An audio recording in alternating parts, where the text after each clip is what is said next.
Hello and welcome to a very special EU5 Dev Diary. Today we're going to be talking about units, and units on the map, and units that you can see shooting each other, and warfare, and all that kind of good stuff. And, every good grand strategy game actually has units on the map that you can control, so it's very important that they get this one right. But first, before we get into that, firstly, subscribe to the channel. Helps me out, you stay informed, it's win-win, it's good stuff. But before that, first of all, we're going to talk about a little bit more of this height map thing, right? Because I pointed out that they changed the height maps in the video that I released yesterday, and if you didn't watch that, you should probably go watch that after this. I mean, it could be a vibe. But we have the height map, and I mentioned in it that there are certain areas that it's not height map related as to why I think that it doesn't look as good as Imperative Rome, and I pointed out this area down here, very harsh, change between whatever, like this plains area and the forest, the same over here. But I found a screenshot from one of the, I think it came from one of the YouTubers' videos. I don't know which one. It's just a screenshot that's been floating around. I also don't know who posted it, so I can't give you credit. Sorry. But it's this one here, and I think this kind of, I think it kind of encapsulates what I'm talking about, right? The height map, obviously, is a very important thing that we are looking forward to having, imperatorized, if you will, and I think it will help a lot. However, there are certain things like here between Crimea and the rest of Ukraine, this area of the steppe, like this harsh line, this is not height map related. The height map here is probably perfectly reasonable, fine, won't change.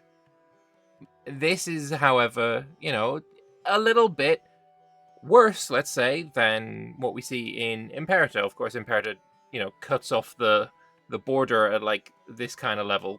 But, it does look better in Imperator. And it is not all about the height map. This is obviously, it looks absolutely gorgeous. Absolutely stunning. And I'm sure it's going to make, the mountains of the Alps, the Caucasus and all that, it's going to make those look absolutely fantastic as well. But it is not just about the height map. We also need to see some work done on texturing, coloring. I don't know what, what you would call it, what the specific thing that I'm looking for is, but something about this, I think, needs to be edited, changed, altered somewhat, but honestly, I absolutely 100% trust that is going to happen, and I'm not worried. I'm just not worried. But anyway, let us talk about today's Dev Diary. We're going to be having a look at Tinto Talks number 64, a full stack of Tinto Talks. Sorry, my son's playing a lot of Minecraft lately. And we're going to be looking at units. So, hello, welcome to another Tinto Talks for Europa Universalis 5. It's a super secret, top secret game. The formerly top secret game, EU5. Anyway, hello and welcome to another Tinto Talks for EU5. This one's a bit special, I agree. It's the first time we'll go into depth on one of the visual systems that they have in the game. Bear in mind, it's all work in progress. Feedback is welcome, as per usual. Armies are one of the most important features in the game and in any good grand strategy game. I think you know what I mean by that. Let's not go too deeply into that, though. Certainly, combat is one of the most exciting things to interact with, so we thought it was important to get the feeling just right. Unlike in previous games, armies appear as groups composed of multiple individual soldiers. The number of soldiers reflects the size of the armies. The median army size is around 15 models, however they do range from a minimum of 1 soldier to a maximum of 30 in very extreme cases. So, we have here John Paradox. Here, I don't know who this guy, where he is from or anything. The screenshot is labeled really not greatly, so we can't tell anything there, but bro's now got some friends, and bro's got even more friends. Very disorganized group of friends, but that looks, in my opinion, kind of freaking fantastic. I love that. As well, if I just quickly bring you to the video that I made when I got early access, you can see the Teutonic army here as well. And, you know, you got horsemen, you know, you got your noble levy, I guess, and then regular levies going on as well. And, yeah, I think that's pretty cool. I think they look pretty cool. I think they're neat. I think they're neat. Each soldier model is a representation of a specific regiment in your army, and aside from reflecting your country in its colors, it also reflects the specific regiment's unit type, culture, and ethnicity. This means that a unit model will have appropriate weaponry for their unit type, for example crossbowmen versus archers, but also that multi-ethnic empires will visibly have diverse armies in terms of uniform, style, and skin color. That is awesome. So here we have an army of crossbowmen with Pavis shields. This could be, you know, other than the colors don't really work for it, but Hungarians were known pretty heavily for their Pavis shields. But yeah, I think that looks fantastic. Got a Milanese brigandine on there for this guy. He's a little bit more heavily armored than the rest of them, so maybe he's a noble levy and these guys are peasant levies. I don't know. But the more we play, the more we'll be able to kind of make that distinction. We also have here what could very well be the English, with the blue and yellow. In what reality is this yellow? Blue and red, man. What the hell? What the... I don't know. It's late. It's not late. I'm tired. Units are further randomized by picking random texture materials for each component. Might be as simple as swapping leather for cloth, or it might be even changing the pattern that the cloth uses. In general, they've approached the idea of having 3 tiers of troops per age to represent the weight of the unit: peasant, soldier, and knight. So here we have the peasants, with our scythes. Okay, here's the deal. Scythes, they weren't used in combat. This is actually a terrible weapon to use in combat. When peasants were levied into armies and they wanted, you know, they brought their farming equipment to fight, when it came to a scythe, what they did was they mounted the scythe, like, instead of it being like that L, they'd mount it so it was like that. You can see an example of it in this very image. This here right there is a scythe that has been mounted headways. I think these models should be removed. They just did not use these. This is not a weapon. This is not a weapon that was used. It should be removed, and this is a modified scythe for combat. This is good. Especially this one is like, ugh. Grim Reaper ain't killing anyone with that. Anyway, and then we have the medium tier of troops. We've got our lovely Volge. I love that weapon. What else we got in there? Spears and such. Nice. Bro's got a sword. Lots of axes I see. Very nice. And then we have the knight tier of units. Spears in there. Bro's got a crusader helm. Love that. Love this. It looks absolutely gorgeous. I'm a big fan.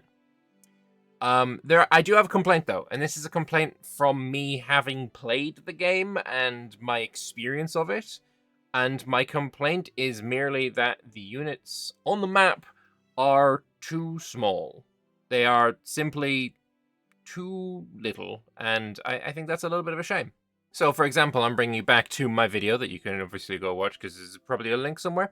But here, I've just engaged in combat, and this is the level of... This is a more detailed level of zoom that I think is really reasonable to expect most people to play at. And I just wanted to show you the size of the units on the screen while I'm doing this. I'll go in full screen, and I'll change it to full screen. There we go. But look at the size of the units. They're like, the amount that I've had to zoom in for this to see them fighting is honestly kind of crazy. I do think it's good that I'm showing you this video as well, because you're able to see how they fight as well. I know there is a comment in the comment section of the dev diary that we're reading where people are asking, are there, combat animations where they're actually interacting with each other, spear hitting a shield and all that kind of stuff like CK3 has. And the answer is no, because purely the amount of different animations that are going on. But again, the level of zoom for you to be able to see these armies fighting, I would want to scale up this by, like, honestly, double.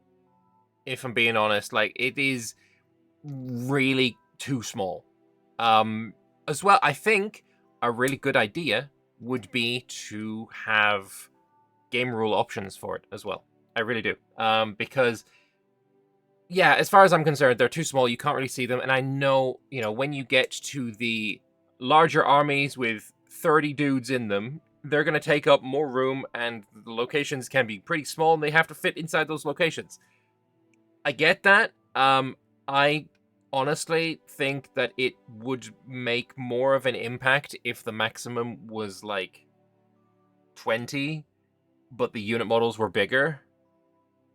I would prefer that, and obviously I love having, you know, I love the idea of having 30 dudes in my army, watching them march around, but you actually have to be able to watch them march around to get the impact of 30 dudes, and if you can't see the 30 dudes coming, then, I mean, what's the point, right? They're too small to see, so I want them scaled up. I really want them to be scaled up significantly.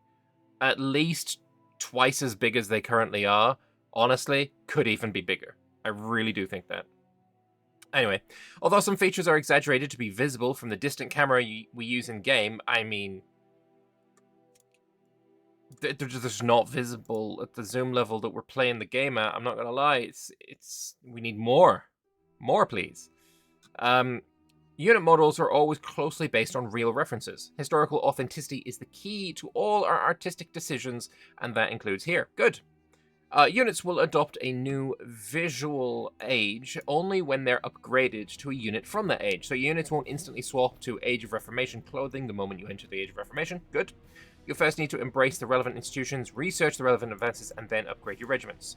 So here is an example of how European peasant levies developed through the ages. So here we have, this is not the first age, and there is a comment about that, which we'll see in a moment. Already Age of Discovery, the specific unit being shown is the Matchlock Levy. So these are Age of Discovery Matchlock Levies. They're not like the earliest age, so we're not going through all of the ages, just 4 of them. But anyway, these then upgrade into the next tier, which are a little bit more uniform, a little bit more put together. And then they have a bit more of an upgrade, and then finally they have a late game upgrade. Very cool indeed.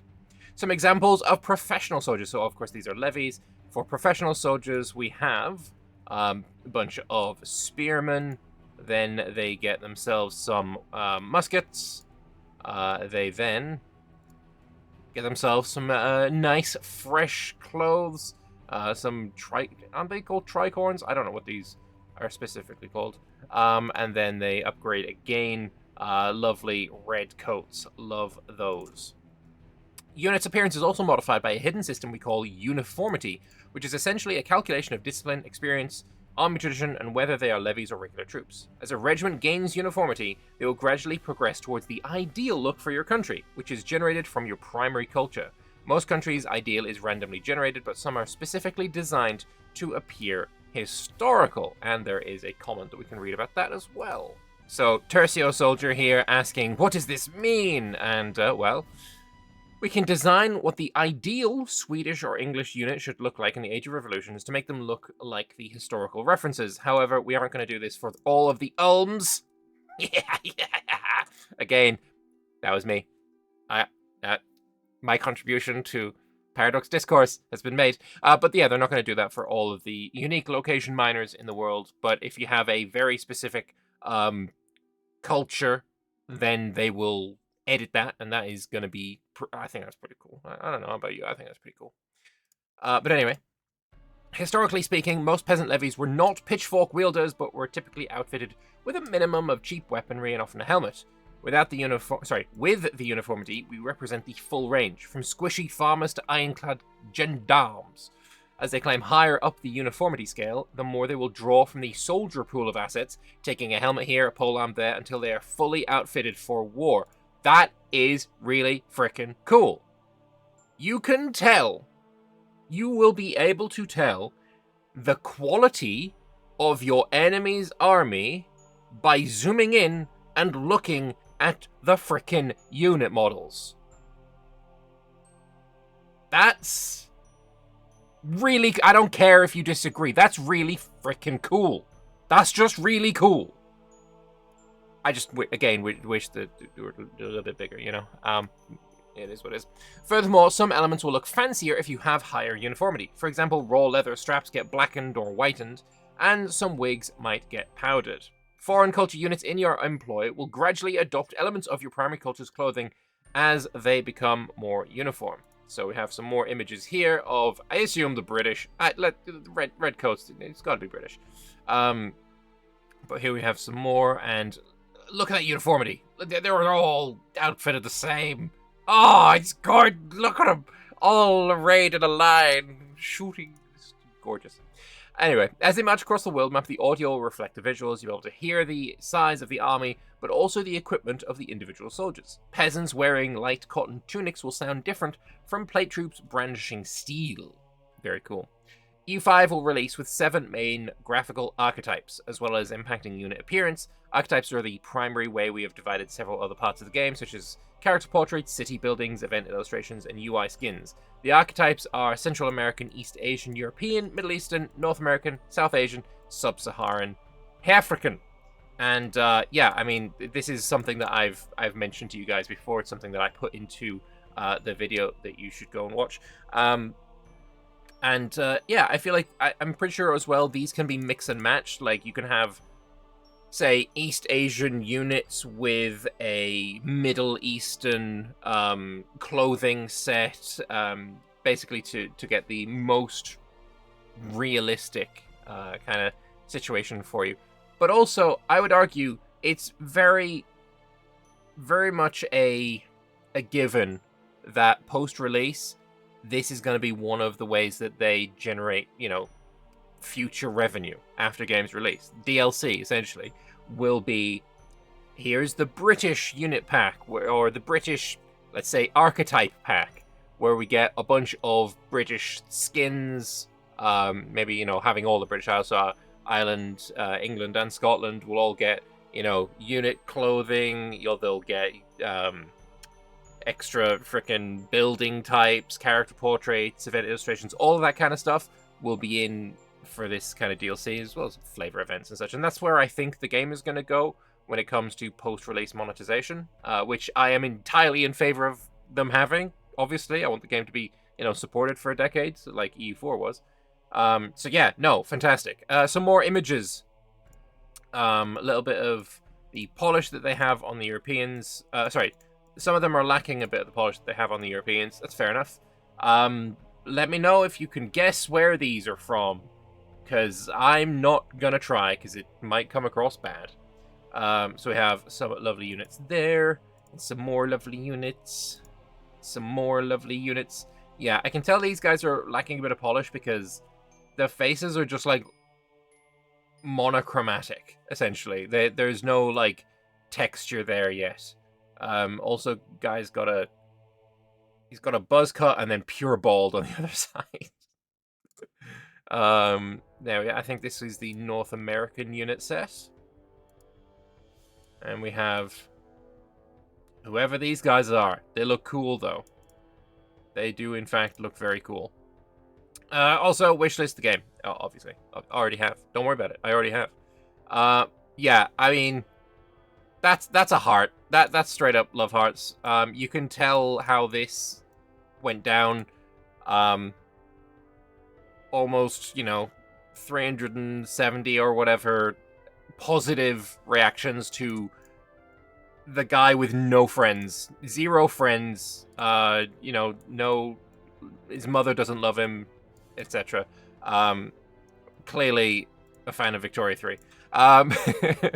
But there are also a bunch of comments, and I've actually picked out quite a few comments. I mean, you can see at the top of the screen just how many comments I've picked out for you to go and so we can have a gander at them. So, starting with, does modding allow the adding of new archetypes? Yes, of course it does. Anbana must thrive. This is Can Anbanar add new things? Yes, Anbanar can do things. There's another very, very pointed question. I suppose, adding new archetypes isn't just Anbanar. Any kind of, Antebellum could add new archetypes. Obviously, they're not going to add anything for India because Parmelion has a thing. Again, that's a joke. That is a joke, but he needs to update India at some point in this mod. Anyway, but yeah, modding can add new archetypes. It's fantastic. I think that's... I feel like that was a given, but it's nice to get the confirmation anyway. Will Indian, Vietnamese, and Oceanian nations all use South Asian? They will use Indian and Austronesian, yes. Vietnamese, they're still discussing if it makes sense to use more South or East Asian. This is... Whenever, you've got 7 archetypes, there is always going to be a region of the world that's like, yo, why not us? Or why not this? Or why not that? Why is this being chosen over this? And, I mean, the line had to be drawn somewhere. Does this mean we'll finally have Scottish regiments with their kilts and such in the mix, with Shako wearing English troops appearing the British Army's sprite in the late game era? If the army contains regiments of Scottish and English culture, I would love this. Yuan saying he'd love to see it as well. And there is, there's actually a bit of a story that I have for you about this. Obviously, back in March, I was invited to Sitges, where they're making EU5, and we had a presentation, and a bit of this was on, obviously, the unit models. And maybe like 15, 20 of us all watching this presentation. We all love the unit models, by the way. They look amazing.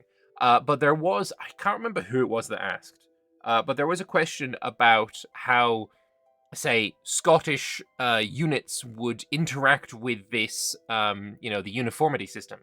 Because if you have Scottish units wearing kilts, and they're a part of the British Army, they've been levied from the Scottish culture pop, so they still have their kilts, but then that uniformity goes up and up and up, so the units are looking more and more like each other. And there was a question, essentially, even in the modern day, Scottish, very regimented, freaking, high discipline, really good troops still, ceremonially, I think not really in combat, but ceremonially wore kilts.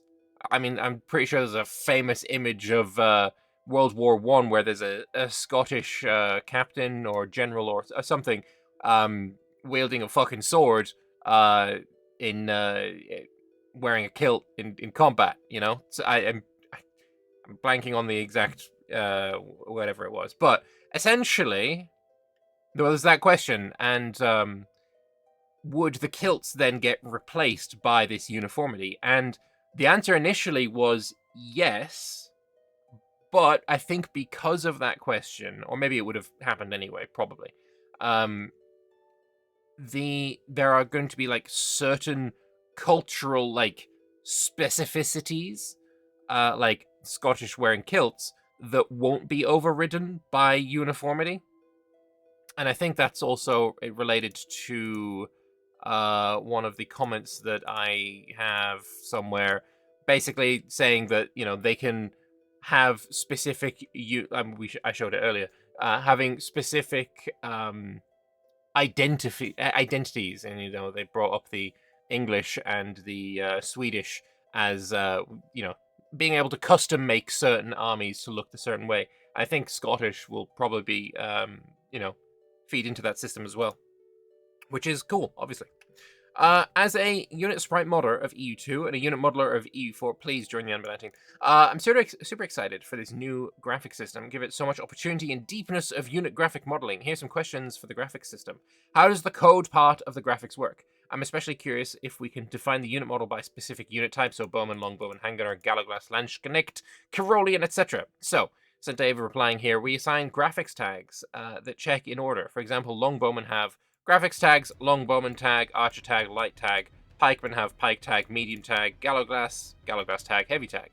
Then we assign 3D assets to each tag.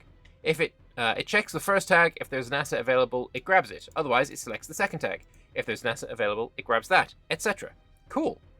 So that's a way it works.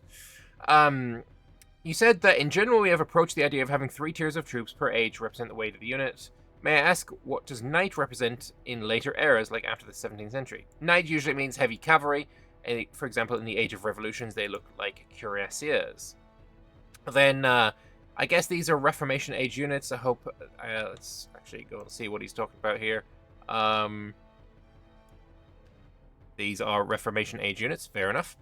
I hope there could be a mix of pikemen and musketmen rather than pure musketmen. From what I read in previous dev diaries, Reformation age is from 1537 to 1637. In this era, the pike is still widely used. So these are specifically the arquebusier units that are being shown. You can also hire pikemen units in the Age of Reformation. Fair enough. These are arquebusiers. Don't arquebusiers usually wield an arquebus? Huh, interesting. Anyway, next. Height maps look amazing and the soldiers look immaculate, but will there be more archetypes post-launch? I mean, I feel like this, again, is a little bit of an obvious answer. Like, yeah, obviously. Graphics, so it's one of the best things to have as DLC. Yeah, I agree. Again, I think that the best way to have post-launch support is paid for DLC that has graphics in it, some specific, country flavor. If it was just graphical, I don't think it would sell well enough to work. So having, events and probably mission stuff as well, let's be honest, and advances in these DLCs probably would be perfectly reasonable. And yeah, I think that's just the way the game is going to go, and I'm all for it.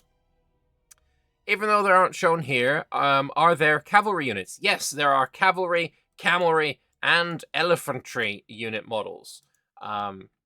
But what about cannons? Yes, there's also cannons. They have artillery models too, and we have here some cannons. Interesting that there's no, dude stood next to it. I don't know why they haven't got any dudes stood there, because, I mean, there probably should be, every cannon model should come with a dude that loads it, in my opinion. I think EU4 probably does it a little bit better in that front, because, you have, the dude's loading a cannon. I mean, it works. But yeah, there are also some artillery models. Cool. Interesting. Does this mean we finally have Scottish regiments with their kilts? Yes, this is something I already pointed out. I apologize for going back to the same question again, but this time it's St. Dave that is answering the question. It's designed to work well, the sort of idea if they ever make Scottish unit models. As someone who loves the Inca historically, it's really disappointing to see North American natives get priority over the Andeans and South Americans, especially when so few countries are even playable in North America. But I get it, you have to make cuts somewhere, you can't launch the game with all the unique graphics that E4 created over the course of a decade. I will point out, if we go back to the dev diary itself, South America, Central America has it. I suppose Central America and South America is different, but South America is using the Central American one. When behind the curtain, when we were shown the unit models, the list that we got for the archetypes was European, Middle Eastern, Asian, Indian, African, North America, South America. I wrote it down. So, I guess South America got renamed to Central America. It is what it is. But yeah, there is a comment here complaining about why South America is being, I guess, snubbed in favor of North America, especially when so few countries are playable in North America. If I had to limit to 7, I'd honestly replace North America with Southeast Asia, since it's likely going to be far more relevant for most playthroughs, and I would absolutely agree with this. However, the reason is spelled USA. Also known as the biggest market, and a surprisingly large amount of them like playing in North America, either as a colonizer or as a native tribe. I cannot express how much it annoys me that the game is, pandering is not the right word, but there is a reason that the game is using American English. And it's not because it's better. It is purely because the USA is a larger market. It's not because Yuan speaks with American English or prefers American English. I mean, plenty of times on the forum, he's called it simplified English. I do think it makes the game worse to pander to American audiences.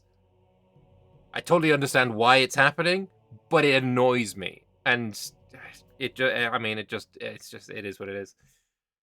Like here, yes, Southeast Asian unit graphics would be objectively a better choice than North American unit graphics, judging basically on the amount of countries that are playable in those areas. I'm not insulted by Paradox, I just find Americans insulting. Anyway, can levies appear as heavily armored and armored? Yes. It said it in the dev diary that you're responding to. It said it in there. When you get more uniformity, the levies appear more armored because they're taking sprites from the soldier set. They said it in the dev diary, you're replying. I mean, whatever. Men-at-arms of the 100 Years' War will be classified as levies, and generally most offensive campaigns levied only the best equipped men, from most wars. Yes, levies drawn from soldier and noble pops will look heavier than levies drawn from peasant and labor pops. I mean, there's that as well, but also the dev diary literally said about the uniformity, and they look, whatever. Will it support modding in fantasy creatures and races? Hi, Anbanar. Or will it have to look similar to base creatures? It's more or less whatever you'd like. If you know how to export models with animations, our elephants and artillery, for example, don't rely on pre-existing creatures. I'd say elephants are pre-existing creatures, but, it is what it is. I'm going to look in these, but I've got maybe a simple idea. Would it be possible to make them look more disciplined by have them stand more in rank? They already kind of have that. Low uniformity troops have a more loose formation, and also face slightly randomized directions. Nice. Will troops adjust to local conditions, like if or when a European power colonizes much hotter climates, they eventually adopt pith helmets as their forces are stationed there long term. So in theory they can do that if they end up with enough assets. However, colonist pith helmets are a little bit late era. We used to have topless fellas when the climate was a bit too hot, but removed that. Yeah, I remember that being a conversation. I'm getting these kinds of vibes from the models, and I love it. And he's talking about this image here, which, I mean, I love this image. It's amazing. Unironically, it's one of the key references they used on the mood board for the system. Some of the other references for the original proposed document. So, yeah, just basically things that he has pinned up on his wall, to look at while designing various unit models. So, that's cool. Pretty awesome models. I'm curious on one thing. I've seen the game reveal trailer. I think, haven't we all? Are these poles in the water supposed to look like, supposed to be docks from where I can draft ships and dock my fleet to recover it? It's an unexploited harbor, and to see what he's talking about, we have here. This is an unexploited harbor, so you can build a harbor building there. No dock building, but it shows you where it will appear. Will unique units receive their own models or assets, something like Janissaries and Winged Hussars? They don't have specific plans for non-generic units, but the system allows for that kind of detail, and I am 100% convinced that this will happen, right? We're going to have Janissary models, we're going to have specific Winged Hussar models, we're going to have, specific Redcoats and Caroleans, and all of that. I'm so down. I'm so down for the future of this title. I just am. Age of Reformation Horsey Boys to show cavalry working. Absolutely freaking gorgeous. Look at that. Oh, beautiful. I'm a big fan. I'm a big fan. Did you know? In the sense that most countries will have random units, or that most countries will have regional generic units. For example, Austria will have Austrian-specific accurate units, while, say, the, football club of Ulm will have generic German, generic European units. So on release, they don't have specific assets made for specific tags or cultures. It's all continental archetypes. So all European units will either draw randomly from the European archetype or draw specific models from the European archetype that we think look closely to the historically accurate Austrian troops. For example, maybe this European jacket looks kind of Austrian, or this European hat looks kind of Austrian. Probably unique assets for specific cultures or tags will be something they work on later, and again, we're going. This is just how DLC is going to be, right? And again, I'd argue that's the best way to do the DLC, right? I don't want mechanics to be in DLCs. I want unit models. I want unit graphics. I want building models and building graphics, and I want flavor and advances and all of that kind of stuff. The future of this title is looking so good, guys. Any chance you could share whether these peasants are from the Age of Tradition or the Age of Renaissance? And he's talking about these fellas with the awful scythe that I don't like. They actually use the same assets for European Tradition peasants and European Renaissance peasants. Soldiers and knights have a clearer distinction. In these cases where we couldn't find a distinction in the fashion between the centuries, we preferred to spend the same amount of art budget increasing the overall amount of variety rather than inventing a distinction. So rather than a Traditions and Renaissance having the base 3 torso models each, together they have 6 torso models shared. Fair enough. You remind me that judging from my experience of reading Dev Diaries of Paradox Games, talking about art and models is usually a sign of Dev Diaries coming to the end and release is close. I kind of agree, even though Sir Dave here is saying that it's more that they came to the end of a unit model sprint, and they're sure, however, come on. I mean, come on. Come on. Anyway. May I ask, does it mean that the body model is modular? That means the body is divided into several part models that can be combined. If yes, may I ask, how many body parts is the body divided into? So they have hat, hair, beard, head, torso, legs, right weapon, left weapon, back item, mount, and mount armor. Absolutely fantastic. I mean, this is gonna make... It's gonna make modding really easy, I think. Because instead of, okay, I'm making a unit model for this thing here. Let's make a unit model from scratch and work from the boots all the way to the head. Now instead it's, I'm gonna make a unit model for this culture. Here is you know, a torso. And you know what? Maybe we can add another torso. And by just changing small things here and there, and you will have like a baseline, a basic model that you can then edit afterwards. It's gonna make it so much easier, man. It's love it. So every regiment is counted. It's talking about how many dudes are on the map. If I have 30 100-size regiments, so 3,000 men, will there be 30 units on the map? If I have two 1,500-size regiments, 3,000 men, will there be 2 units on the map? So a 30-unit army and a 2-unit army could be equal in manpower. So, no, that's not how it works. Especially late game or in huge countries with a large amount of levies, armies can become over 100 regiments, so it wouldn't work very well. Instead, we first estimate the current expected median army size, and it changes throughout the ages. Then armies compare themselves to that when choosing how big to appear. So a unit of 15 isn't necessarily exactly 15 regiments, but instead represents the median army size. An army that appears with 3 units doesn't necessarily mean it has 3 regiments, but shows that it is dramatically below the median army size. The idea is that you can always more or less intuitively tell how big an army is just by looking at it. Which, yeah, no, that's cool. That gets a heart. That gets a heart. Lovely work. What a huge step up from other titles. Already got my card out, ready to pre-order. A question, however, when 2 enemy armies fight, do the units actively interact and hit each other like they do in CK3? No. In CK3, there's only a handful of possible weapon combinations. For EU5, the amount of animations required to show every weapon and shield combo in the world fighting against every weapon and shield combo in the world was simply too many animations for it to make sense. And again, we can, if you want to once again see some units fighting, we can do a little bit of that.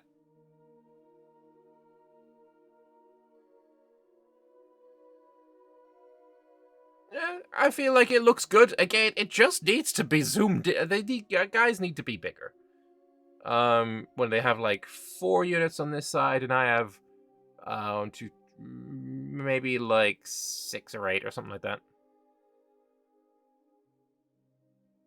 But at the end of the day, I think it does look really cool, and I just want to be able to see it. I just want to be able to see it. That's the only problem with it. The only problem is I can't see it. But anyway. And finally, I have this comment for you. Does that mean that a colonial or New World subject will have American units if it's a Spanish vassal European? What happens if they break free? So, for colonial countries, the normal rules apply. Their army appearance depends on the culture of the pops that the army is derived from, with the primary culture of the colonial nation for uniformity. So, for example, if you are, say, the colony of New England ruling over the Iroquois people, and you call them to war in your levies, their regiments will appear as Native American ethnicity people, wearing partially Native American clothing and the amount of English clothing relative to their uniformity stat. I think that's really fucking cool! Imagine You have high uniformity.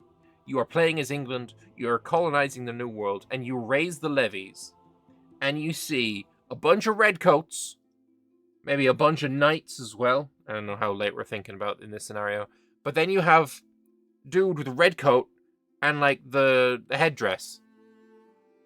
I don't know if that's culturally insensitive, but I think it sounds cool. But yes, that is where we're at. That is what we're that's what we're looking at and enjoying. And just gotta go back to this one because it looks amazing. I am really happy with how these guys look. You can also see in this image the rescaling of the buildings. They are much smaller here than they are in my video. You can see the difference between person and building versus where is that image again? Between person and building here, like the rescaling has gone on, and I just need the unit scales to be done as well. But that's all for this video. I hope you guys have enjoyed it. If you did, leave me a subscribe click button thing. It's just there-ish. It's just like right around there. You click that button. It makes me happy. And like button as well. It's around in the same place. And yeah, I thank you for watching. And I will see you... Gosh, I don't know when the next video is. Sometime. I'll see you in the next one. Bye-bye.